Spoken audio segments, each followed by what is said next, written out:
Hi everyone. ఈ వీడియోలో third class Telugu గురించి ఎక్స్ప్లెయిన్ చేస్తాను. ఫస్ట్ ఇండెక్స్ చూసుకుంటే పాఠం పేరు, ఇతివృత్తం, ప్రక్రియ, రచయిత లేదా ఎక్కడి నుంచి తీసుకున్నారు ఆ కథ, ఎక్కడి నుంచి మూలం అనేది కూడా ఉంటుంది. మూలం మొదటిది తెలుగు తల్లి, దేశభక్తి, గేయం, శ్రీరంగ శ్రీనివాసరావు గారు. మర్యాద చేద్దాం, హాస్యం, కథ, మూలం వచ్చేసి పారందామయ్య గారి కథల నుంచి తీసుకున్నారు. మంచి బాలుడు, సహానుభూతి, గేయం, ఆలూరి బైరాగి. నా బాల్యం, కళలు, ఆత్మకథ, షేక్స్ నాజర్ గారు. పొడుపు విడుపు వచ్చి భాషాభిరుచి, సంభాషణ, చింతా దీక్షితులు. మేమే మేకపిల్ల, పరస్పర సహకారం, కథ, ఆర్ శకుంతల గారు. పద్యరత్నాలు, నైతిక విలువలు, కథలు, శతకవులు. ఇక్కడ అనేక మంది కవులు రచించిన పద్యాలన్నీ ఒక దగ్గర సంపుటి చేసి పెట్టుంటారు కాబట్టి శతకవులు. పద్యరత్నాలు అనేది చాలా ఒక తరగతుల్లో ఒకేగా ఉంటుంది కాబట్టి ఈ ఇతివృత్తము, ప్రక్రియ అనేది ఒకటే ఉంటుంది. ఇది మనం కొండ గుర్తుగా కూడా గుర్తుపెట్టుకోవచ్చు.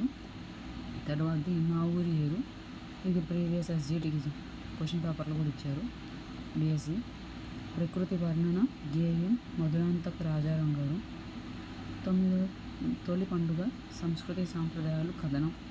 ఈ పాఠంలో పండుగలు, వాటి యొక్క ప్రత్యేకతలు, అవి ఏ మాసాల్లో వస్తాయనేది వివరించుకుంటాం. ఈ యొక్క పాఠాలకి వెనకన మాసపు పాట, మాసపు కథ అని కూడా ఇచ్చుంటారు, ఒకసారి చెక్ చేసుకొని. మొదటి పాఠం తెలుగు తల్లి. దీని యొక్క ప్రక్రియ వచ్చి గేయం, ఇతివృత్తం, దేశభక్తి. రచించినది శ్రీరంగ శ్రీనివాసరావు గారు. వీరి యొక్క ముఖ్య రచనలు వచ్చి మహాప్రస్థానం, అభ్యుదయ కవితా సంపుటి, మరో ప్రస్థానం కూడా ఉంది, విప్లవ కవితా సంపుటి.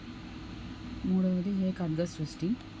మహాప్రస్థానం ఏమో అభ్యుదయ కవితా సంపుటి, మరో ప్రస్థానం విప్లవ కవితా సంపుటి. ఇక్కడ శ్రీశ్రీ గారు రాసిన అభ్యుదయ కవితా సంపుటి ఏది అని కూడా అడుగుతారు, అది మహాప్రస్థానం. విప్లవ కవితా సంపుటి ఏది అని అంటే మరో ప్రస్థానం. శ్రీశ్రీ గారి యొక్క ఆత్మకథ వచ్చేసి అనంతం అన్నమాట. అది స్వీయ చరిత్ర అని చెప్పచ్చు, అనంతము. విశేషాలు వచ్చేటప్పటికి ఇతను అభ్యుదయ యుగకర్త, కథకులు, నాటకకర్త, విమర్శకులు, అనువాదకులు కూడా. తెలుగు కవిత్వాన్ని ఒక మలుపు తిప్పిన శ్రీశ్రీ యొక్క రచన ఏది అంటే అది మహాప్రస్థానం. మహాప్రస్థానం ఏంటిది? ఏ ఒక్క కవితా సంపుటిది? అభ్యుదయ కవితా సంపుటి. మహాప్రస్థానం అభ్యుదయ కవితా సంపుటి. ఓకే, పాఠ్యాంశ విషయాలకు వస్తే అదేవో తెలుగు తల్లి, అందాల నిండు జాపిలి, ఆనందాల కల్పవల్లి, అదే నీ తెలుగు తల్లి అన్న గేయ కవి ఎవరు అంటే శ్రీశ్రీ గారు. సంఖ్యలు లేని నేల, సంతోష చంద్రశాల, అదిగో అదే ఇక్కడ వరకేను. ఈ యొక్క గేయ కవి ఎవరంటే శ్రీశ్రీ గారు. అదిగో సుదూరు నేల, చనబోయి తెలుగు వీర అన్న గేయ భక్తులు గల పాఠ్యాంశం ఏది అని కూడా అడుగుతారు. తెలుగు తల్లి. కనబోయి తెనుంగురేల, అదే నీ డాష్ నేల, పూరించండి అన్నప్పుడు ఈ యొక్క దాని గేయంలోని పదాన్ని మనం పూరించాలి, అది అణుంగు, అణుంగు. మన తెలుగు తల్లి ఎటువంటిదని రచయిత గేయంలో ప్రస్తావించారు అంటే అందమైన చందమామ వంటిది. చూడండి ఈ యొక్క పద్యంలో చూడండి. అదేవో తెలుగు తల్లి, అందాల నిండు జాబిలి, అందాల నిండు జాబిలి. తెలుగు తల్లిని ఏ విధంగా ప్రస్తావించారంటే అందమైన చందమామ వంటిది అని. ఇక్కడ క్వశ్చన్ చూడండి, పద్యం ఇచ్చి క్వశ్చన్ అడిగారు, ఎవరు రాశారని. పదవోయ్ తెలుగోడా, అదే నీ తెలుగు మేడ, సంఖ్యలు లేని నేల, సంతోష చంద్రశాల అంటూ తెలుగు తల్లిని కీర్తించిన కవి ఎవరు అని అంటే శ్రీరంగ శ్రీనివాసరావు గారు. ఈ యొక్క పాఠానికి సంబంధించి క్వశ్చన్ చూస్తే సంఖ్యలు లేని నేల, సంతోష చంద్రశాల అన్న భక్తులు ఏ గేయంలోనివి అని అడుగుతారు. ఇది తెలుగు తల్లి పాఠంలోనివి. తెలుగు తల్లి, తెలుగు నేల గొప్పతనాన్ని చెబుతూ రాబోయే తరాన్ని కొత్త లోకం నిర్మించటానికి చైతన్యాన్ని నింపిన గేయం ఏది అని అంటే ఈ యొక్క తెలుగు తల్లి యొక్క గేయం. అది ఈ పాఠంలోని భాషాంశాలు, వ్యాకరణాలు చూస్తే అర్థాలు. అనుంగు అంటే ప్రియమైన, ఇదండి ఇక్కడ వచ్చింది కదా.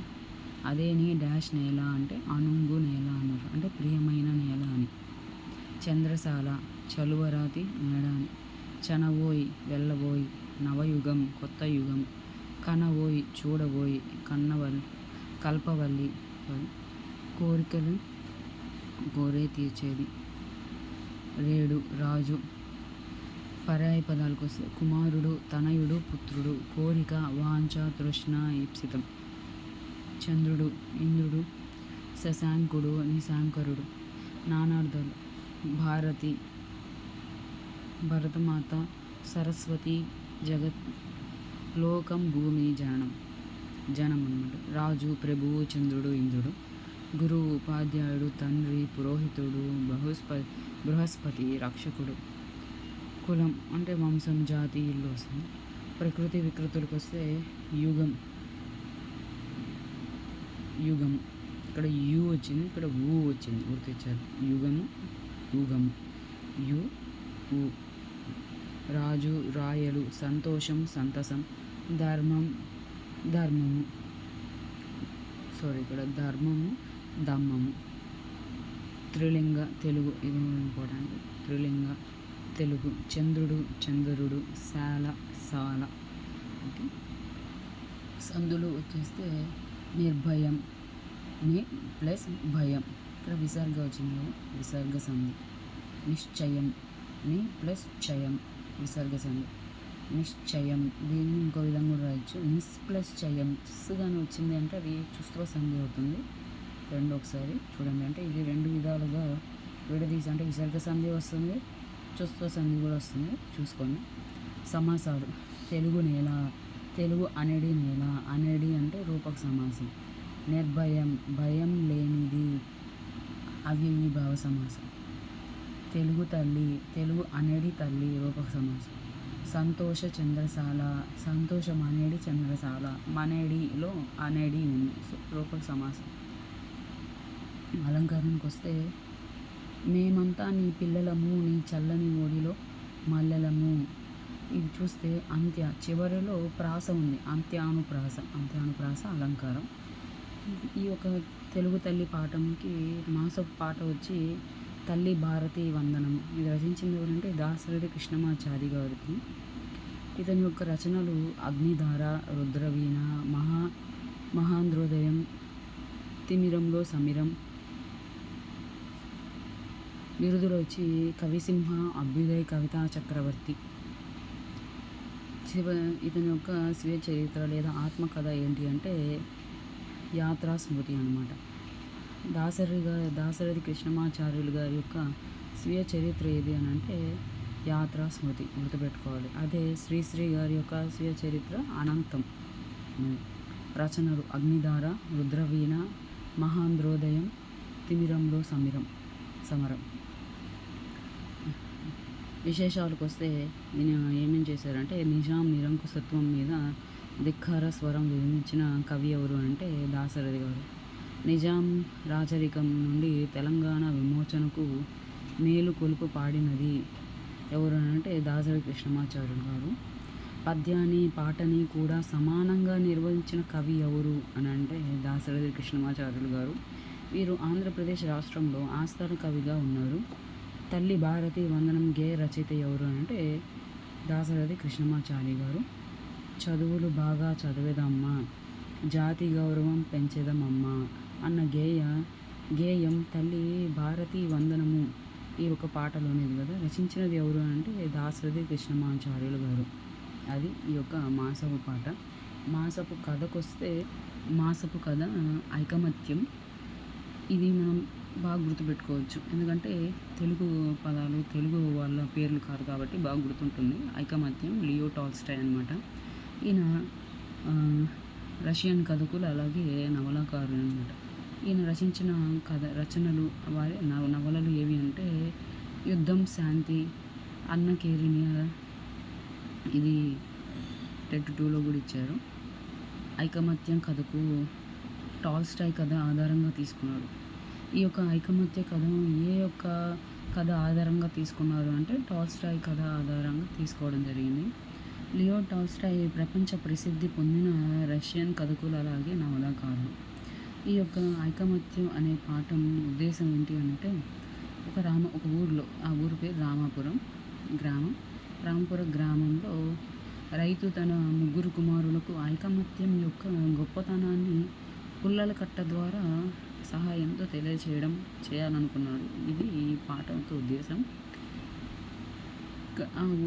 ఏ గ్రామం? రామాపురం గ్రామం. రామాపురం గ్రామంలో ఎవరు? రైతు ఎంతమంది కుమారులు? ముగ్గురు. ఏమి వాళ్ళకి తెలియజేయాలనుకున్నాడు? ఐకమత్యం గురించి. అది దాన్ని ఐకమత్యం గురించి గొప్పతనం తెలియజేయడానికి ఏటి యొక్క సహాయం తీసుకున్నాడు? పుల్లల కట్ట సహాయం తీసుకొని వాళ్ళకి తెలియజేయడం చేశాడనమాట. అది ఒక ఐకమత్యం అనే మాసపు కథ ఒక ఉద్దేశం. ఈ కథ ద్వారా మీకేం అర్థమైంది అంటే, అన్నదమ్ములు కలిసి ఉంటే ఎవరు విడదీయలేరు, అదే విడిపోతే వాళ్ళు బలహీనం అయిపోతారు అనేది ఈ యొక్క పాఠం యొక్క నుండి వాళ్ళు తెలియజేస్తున్నారు. ఈ యొక్క కథ ఒక ప్రశ్న ఎలా అడుగుతారంటే, లియో టాల్స్టాయ్ రచించిన సమర శాంతి అనేది ఒక అని అడిగారు. వీరు దాంట్లో యుద్ధ శాంతి, అన్న కేరీనియా ఇవే ఉన్నాయి. మరి సమరం శాంతి అంటే, సమరం అంటే యుద్ధం అండి. యుద్ధం యొక్క పర్యాయ పదాలు సమరం ఇవన్నీ వస్తాయి కదా. సో సమరం శాంతి అనేది ఒక నవల. ఓకే, మా సెకండ్ లెసన్ నెక్స్ట్ వీడియోలో చూసుకుందాం. Thank you for watching. Please like and share, subscribe. Thank you.